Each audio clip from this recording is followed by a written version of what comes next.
Tudo bem? Olha, no programa de hoje a gente vai conhecer um pouco sobre o cara que é vice-presidente da região escoteira do Rio Grande do Norte. Com vocês, Francisco Flávio Ribeiro. Flávio Escoteiro para você.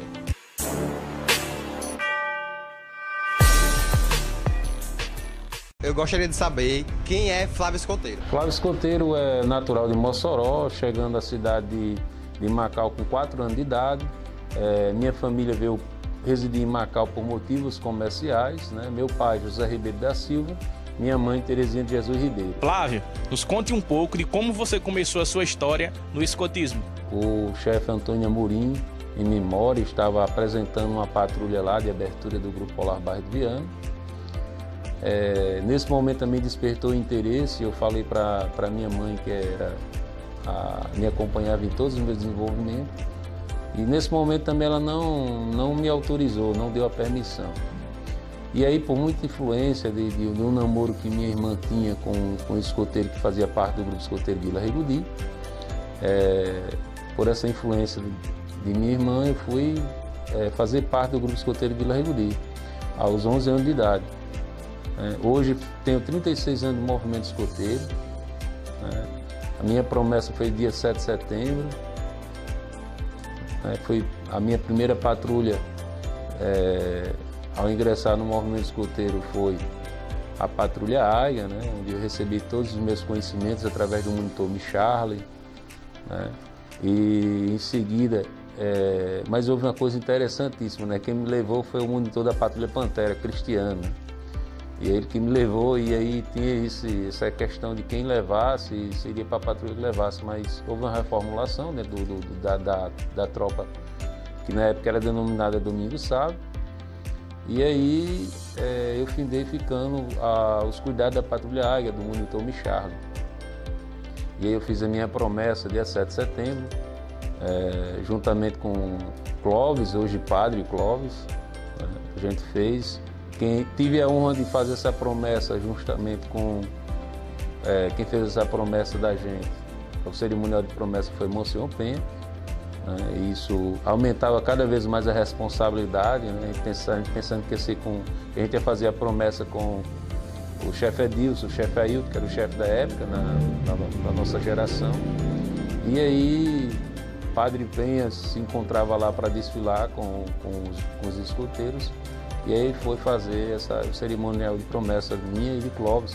Clóvis que vinha do ramo Lobinho para o ramo escoteiro. Isso foi muito marcante para mim, né? Isso, até hoje a gente traz consigo né,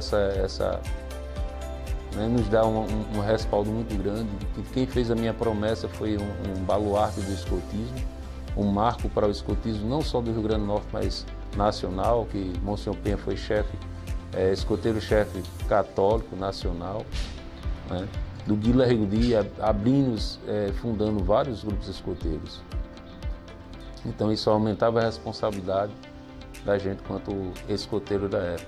E em seguida, ao fazer a promessa, foi feita a nova reformulação, aí a gente foi fazer parte da Patrulha Pantera, onde eu fui submonitor do escoteiro Fred era monitor e era o sub. E em outro momento, aí a gente passou a ser monitor da Patrulha Pantera, né, onde a gente foi campeão de um acampamento distrital na Lagoa do Piató. O distrito era ia de Macau a Sul, com vários grupos de escoteiros. Isso aí também foi marcante. Essa patrulha para mim sempre está na minha memória, né? A Patrulha Pantera, que foi a ida que foi Mário, em memória, né? Mário, Messinho, Aldemir, né, Adriano. Isso aí foi a patrulha que foi para esse acampamento. E ainda lembro até hoje o grito da patrulha, né? Patrulha Pantera corre atrás da fera com muita paciência para arrastar a eficiência. Então isso foi marcante para mim nesse marco da minha infância enquanto escoteiro. Né? E até hoje a gente se emociona quando vê um patrulheiro da nossa época. Flávio, o que temos em comum é o escotismo. Eu conheço a pessoa da qual vou lhe perguntar, mas eu gostaria de ouvir de você relatos sobre o chefe e amigo Monsenhor João Penha Filho. Para uns, né, era chamado Monsenhor Penha. Para a gente que era próximo, era Padre Penha, Joquinha, né, e eu tive a felicidade, como todos da minha geração, teve a felicidade de ter a proximidade com Monsenhor Penha, com o Padre Penha, né? Ele era um padre, um monsenhor com alma jovial, né? Todas as vezes que ele vinha a Macau, ele tinha interesse não de ouvir a chefia, mas de ouvir a monitoria. Ele sentava, procurava saber muitas vezes o que a monitoria tinha a falar, né? Isso era importante. Então começou-se essa afetividade entre o homem religioso, o chefe e o escoteiro, né? Em outros momentos, a gente, quando se tornou-se chefe no movimento escoteiro, e aí era mais constante as reuniões com o Padre Penha, né? Eu lembro uma vez que já fazia 42 anos que o Guila Regudinho nunca tinha feito um distintivo especial, e aí eu botei na cabeça que quanto chefe eu deveria fazer isso, e a gente fez, juntamente com o restante da chefia. A gente saiu de Macau a Touros, né, onde ele estava sendo o administrador da paróquia lá em Touros, para dizer ele que a gente tinha feito essa conquista, porque há tempos das reuniões passadas ele cobrava isso da chefia do Guila Regudinho. E aí a gente na mesa para dizer que a gente tinha feito o processo de Lis de Ouro para entregar ele, que ele era o diretor regional, na época comissário regional do Rio Grande do Norte, do escotismo. A gente foi entregar um distintivo, um caderno de processo de Lis de Ouro e de escoteiro da pátria. E aí ele disse pra gente, né, vocês não fizeram mais do que a obrigação de vocês. Mais tarde a gente veio entender que nessa fala realmente qual é a obrigação do chefe escoteiro, é fazer que o projeto educativo aconteça nas sessões, que o jovem seja agraciado, e isso era importante, né? E que o escotismo macauense, a partir desse momento, desses dois distintivos, começou a deslanchar, a realmente fazer o que era para ser feito no projeto educativo do movimento escoteiro. E quantas e quantas viagens nossas, eu, Carlinhos, Fabiano, Ângelo, outros e outros da chefia, iria e ficava, né, hospedado na casa de Padre Penha, ali no Alecrim, lá no seu apartamento, e de repente, sempre ele com essa alma jovial, quando ele chegava de Touros, ele chegava da universidade onde ele era reitor, ou onde ele ia lecionar qualquer aula, no mosteiro, né? Então, assim, ele chegava e brincava com a gente, chamava a gente para uma conversa, né? Tinha aquele diálogo, procurava saber como era que estava a nossa vida escoteira, a nossa vida profissional. Ele sempre foi uma pessoa de se preocupar com os jovens do escotismo. Ele sempre teve esse diálogo.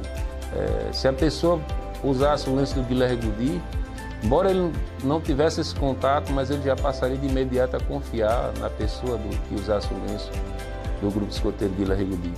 E isso era interessante, né?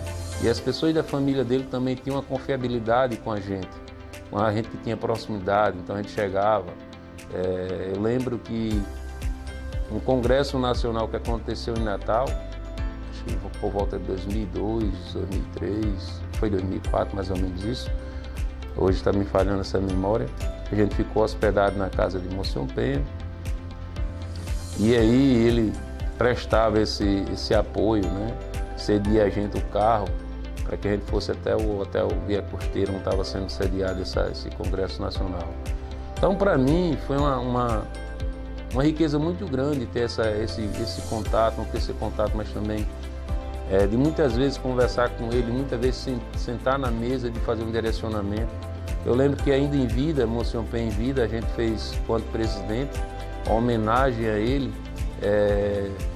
botando o patrono como da tropa escoteira, né? Monsenhor Penha, a tropa escoteira. Então a gente foi fazer um pernoite na casa do Monsenhor Penha para fazer uma entrevista, onde ele recebeu os meninos muito bem, os jovens, sentou-se com os jovens, um círculo de ferradura após o café, e aí foram para a conversa, os meninos entrevistando ele, né? Porque na realidade era que a gente queria que os meninos se sentissem honrados em ter presente um patrono, né? E ao mesmo tempo ter esse contato, né? conhecer a pessoa enquanto vida que o Monsenhor Penha tinha, o exemplo de homem e honestidade que ele era para a gente, e sua vida espiritual como guia espiritual para a gente. Flávio, relate um fato interessante que aconteceu em sua vida no escotismo. Estava fazendo uma viagem de segurança do fogo simbólico. Eu, Dinaldo, Ícaro em memória, Valdete e Francisco Adeilson, Didi. A gente tem ido para Caucaia, né, fazer uma viagem de segurança. E aí na época a gente estava usando um mescla. E o meu mescla era cheio de estrelas, de anos de atividade. Né? Mais ou menos tinha 20 anos de atividades. E aí eu levava numa capa de paletó, deixava bem arrumadinho e tal. Então a gente fez a visita, passou pela cidade, falou que a gente veio de Caucaia, não deu certo porque tem um surto de dengue hemorrágica. E a gente trouxe para Messejana. E aí a gente ficou na cavalaria e tal, então a gente foi todo mundo uniformizado, conversou com o comandante da cavalaria, fomos me recepcionados. E aí descemos. Nessa descida para o Rio Grande do Norte, a gente pernoitou em Capuí. Né? E aí os meninos perguntavam: ei, chefe, levamos de uniforme, de traje? E eu dizia: não, a gente agora já está no Rio Grande do Norte, Capuí para o Rio Grande do Norte acho que é mais ou menos 40 minutos. E a gente não tem mais o contato vai ser com os meninos de Mossoró, então a gente não precisa. Então a gente tomou café lá em Capuí, porque o almoço era lá, esperamos para almoçar, almoçamos também lá, conversamos. E aí descemos para o Rio Grande do Norte. Né? E aí eu lembro que a gente vinha escutando no carro cantores de Deus, mais ou menos, né? Um som bastante alto, que eu gostava de viajar escutando música religiosa. E Valdete dirigindo. Então, atrás da gente, vinha um carro dando sinal de luz, carro da polícia, e Valdete dizia para mim: Flávio, tem um carro da polícia cortando luz aí, dando sinal. O que eu faço? Eu só me dei sinal para ele passar. E aí Valdete: não, eu já dei, eu acho que é alguma coisa. Você saiu do restaurante e não pagou, senão tá aqui o recibo. A gente pagou, tá pago.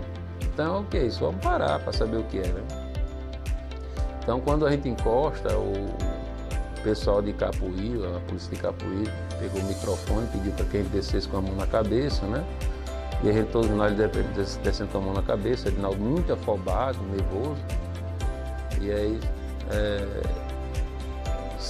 hoje quando ele vê essa filmagem, ele vai sorrir, ele vai dizer muito afobado, nervoso, mas era como se fosse o valentão da história, né? Eu não vou botar não, quando sou marginal, pelo amor de Deus, bota, porque é melhor a gente botar, porque depois que a gente apanhar não tem como a gente mais se justificar, né?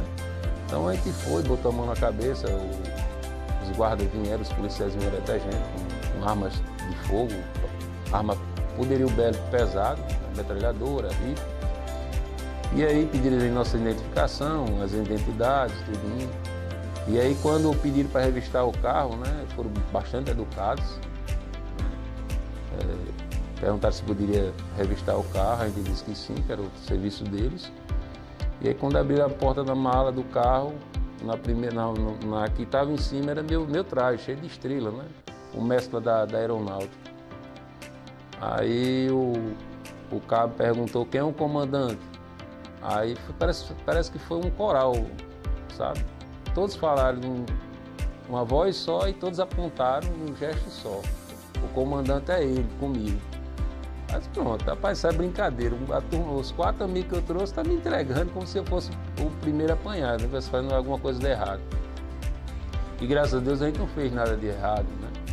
E aí foi quando eles disseram: homem, por que vocês não se identificaram? Vocês devem ter se identificado que a gente é da Guarita, vocês. A gente só veio revistar vocês porque vocês é do Rio Grande do Norte e tem um povo aqui do Rio Grande do Norte puxando o carro e andava num carro, eram 4 homens e vocês estão em 5, mas a gente precisava parar para revistar, ou seja...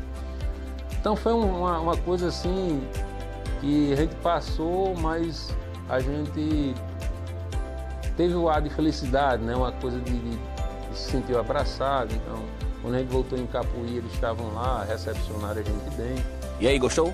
Agora curta esse vídeo, compartilhe ele com seus amigos, aproveita e comenta aí embaixo quem você quer ver no nosso próximo programa. Tchau!